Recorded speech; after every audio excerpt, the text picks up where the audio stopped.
Hi everyone, I'm Weixin from Department of Computer Science, University of Illinois at Chicago. Here I will present you our work, Adversarial Learning for 3D Matching. This talk contains 4 parts, and let's begin with the problem we're going to solve. The weighted maximum 3D matching problem is formed like this. Suppose we have 3 sets that all contain n elements. We can form 3 tuples by picking one element from each set when we want to find perfect matching, i.e. sets of disjoint 3 tuples that cover all elements in every set. This matching can also be represented as 2 permutations. If each of the 3 tuples have a potential psi, now the task is to find out the matching with highest total potential. Comparing it by part matching, the non-weighted version of 3D matching has been proved to be empty-hard. And in our learning task, we will be given training samples with ground truth maximal matchings, and we need to learn the appropriate potentials. 3D matching is a structured learning problem, and there are several approaches to solve it. One group of approaches is the exponential family random field, such as conditional random field.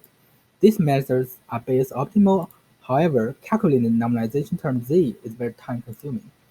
Another group is maximum marginal approaches, such as structure S-band. They are efficient, but some of them are not consistent. To reach both goals, the approach adversarial learning was proposed. The adversarial learning tries to predict against the worst-case mixture probability, the adversary, instead of the ground truth samples. In general, it can be written in this form, or alternatively the metrical form, where C is the cost matrix. Here psi is the place where the training data really plays a role. It forces the adversary preserving certain feature statistics shown in the training samples. Now in this setting, one player, the predictor, tries to minimize loss, and the other player, the adversary, tries to maximize loss. Using Lagrange multiply method and duality, we can turn it into this form with a combined new game matrix. The inner problem is a game which can be solved using linear programming, and the whole problem is convex optimization for both inner game and data. In adversarial learning, the true loss will be bounded by the adversary's loss. One great advantage of adversarial learning is that for losses that are not continuous or convex, they can be directly inserted into the object function and automatically form another surrogate loss that is continuous and convex. And for adversarial learning, it can be proved to be feature consistent under certain conditions. Adversarial learning is useful on many other hard loss functions, especially the multivariate losses. When these losses are applied, the game matrix can be exponentially large. Like for f-score, the size can be squared to the power of n, and we must find a way to solve it. Double oracle is one of the frequently used methods. It generally expands the game matrix under the assumption that the final equilibrium only contains a polynomial non-zero strategies. Although it has good practical performance, it lacks many theoretical guarantees, and in this paper we seek for another approach to do it. Now let's look at how adversarial learning is used to solve 3D matching problems. Remember that 3D matching problem's goal is to maximize an additive potential over a set of 3 tuples. So we model 3D matching as if they also have additive features. And to evaluate the matching results, we use the augmented Ham loss, which basically gives zero loss to a tuple exactly matches the ground truth, otherwise we give one loss. It's not hard to plug the features and losses into the general adversarial learning formula, but it's no wonder that the 3D matching problem leads to a very large game matrix whose size is n factorial to the power of 4. Enlightened by the adversarial by-part matching paper, we find out that we can also solve the training optimization problem in the marginal tensor space.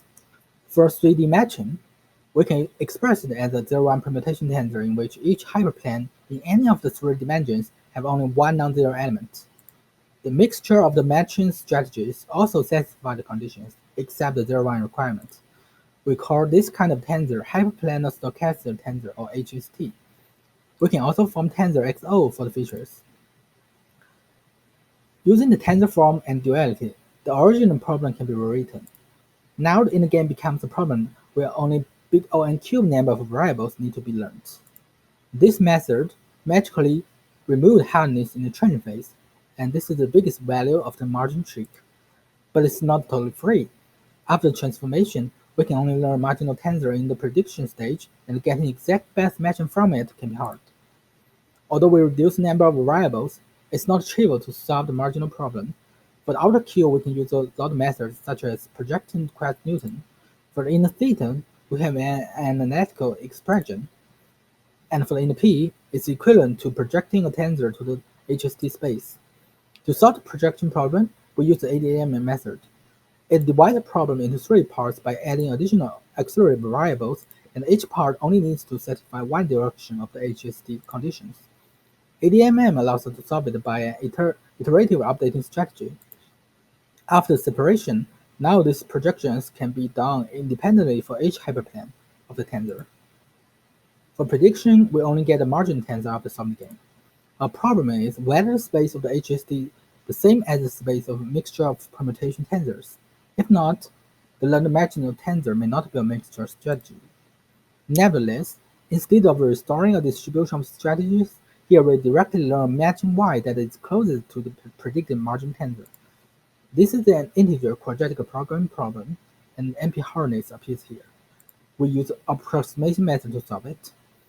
To test our adversarial 3-dimensional algorithm, we compare it with two other ones: two-stage adversarial bipartite matching and structured SVM. We first tried them on some synthetic data using some general numeric features. The results showed that 3-dimensional worked better in general. We also applied algorithms on video tracking dataset TUD and ETH.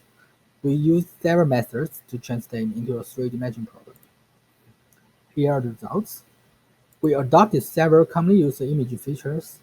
The results also show that considering three firms together helped, and the adversarial learning performed better than structured SVM here.